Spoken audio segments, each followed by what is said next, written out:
language differences, but we just kind of sat together and watched the people and giggled at certain things as they went by. So that was kind of a meaningful exchange that I had, that it didn't involve translation or words, and it still felt really good to me.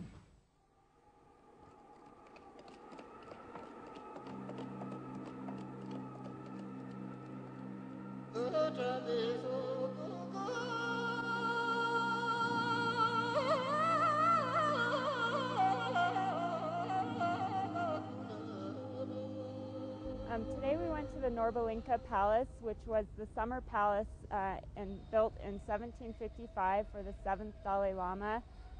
Starting with the 7th Dalai Lama, they started using it as a summer palace and going there during the summer months and using the Potala only during the winter months.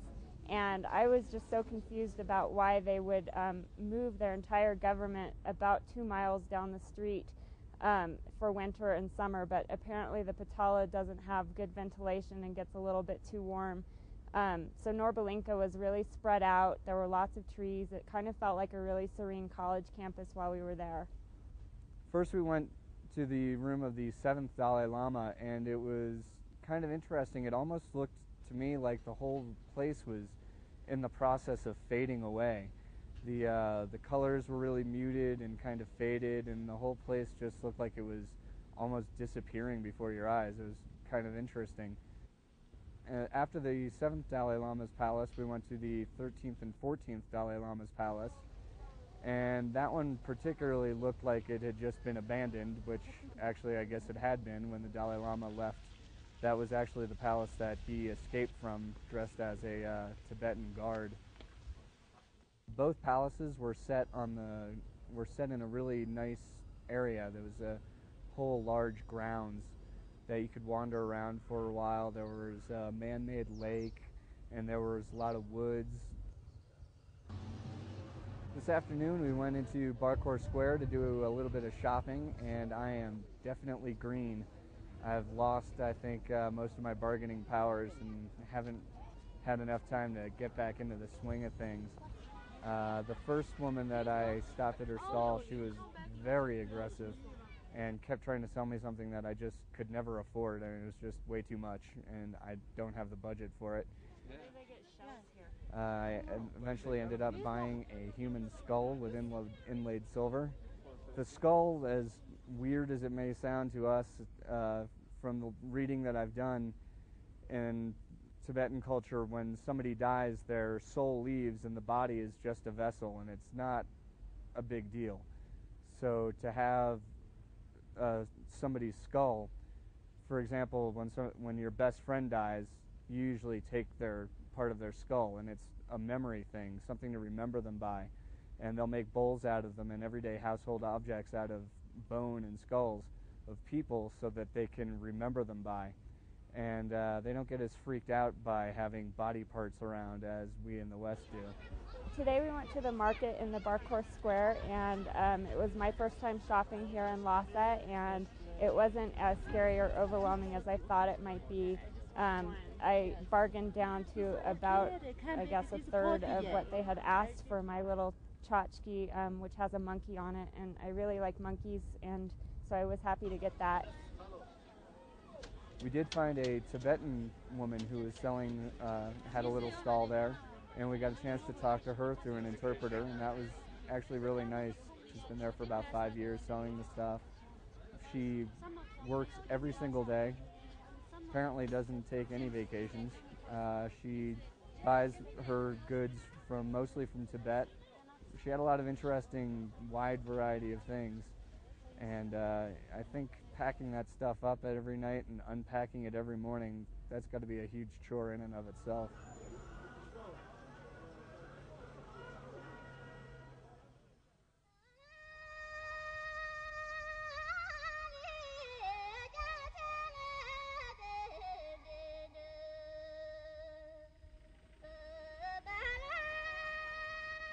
I think I got a lot of what I hoped to get out of this experience.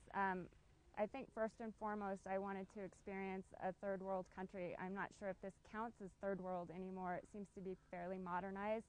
But I wanted to experience a different culture, meet new people and see different sights and sounds, and Tibet delivered that in an overwhelmingly positive way. The scenery was beautiful, the people were wonderful, and I really had a nice time just seeing different sights, and I felt that I got to see some of the religious aspects, some of the cultural aspects, and just really get to see different parts of life here, political and religious and just day to day. My biggest perception that has changed from having spent time here in Tibet, and I'm really surprised about this, is I'm no longer sure that Tibet really needs to be an independent nation. Before I came, Free Tibet seemed like such an obvious and cut and dry statement. I was like, of course, Free Tibet. Why wouldn't you want them to be Free Tibet? And now, having been here and having talked to some Tibetans about the whole situation, I'm not at all sure that Tibet needs to be an independent state, and I'm not the least bit convinced that most Tibetans even want that. I'm hoping that my experience here will allow me to talk to people, especially those people that maybe have a simplified view of the Free Tibet campaign, and maybe convey not a straight answer, but just get them to think a little bit more about how maybe the only source of information they have is the American media, and that there might be other viewpoints to be had.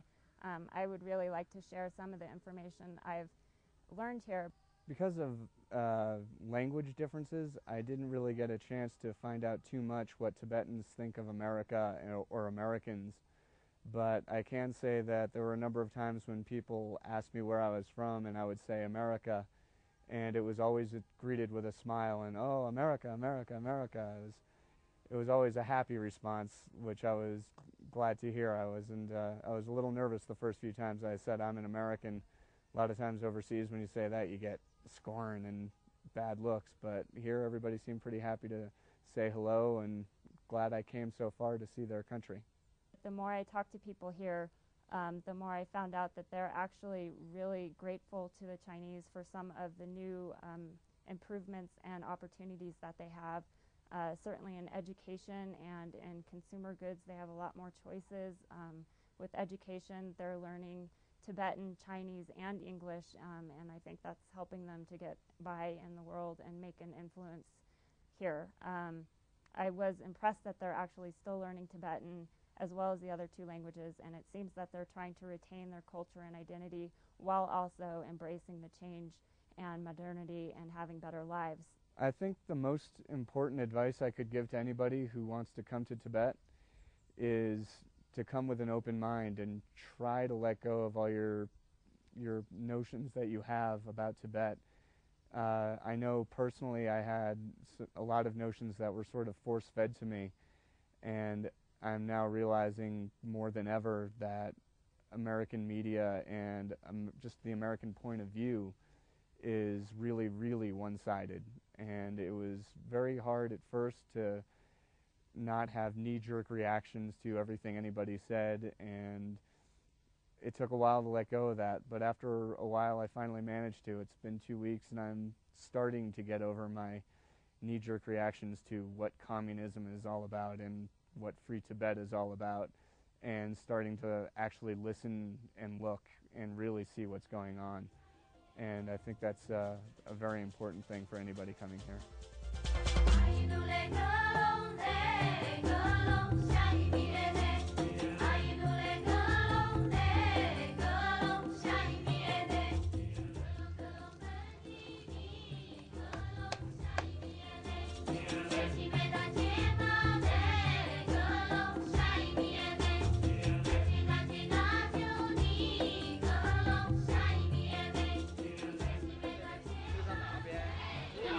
I just got a thumb-sized thing of ginger.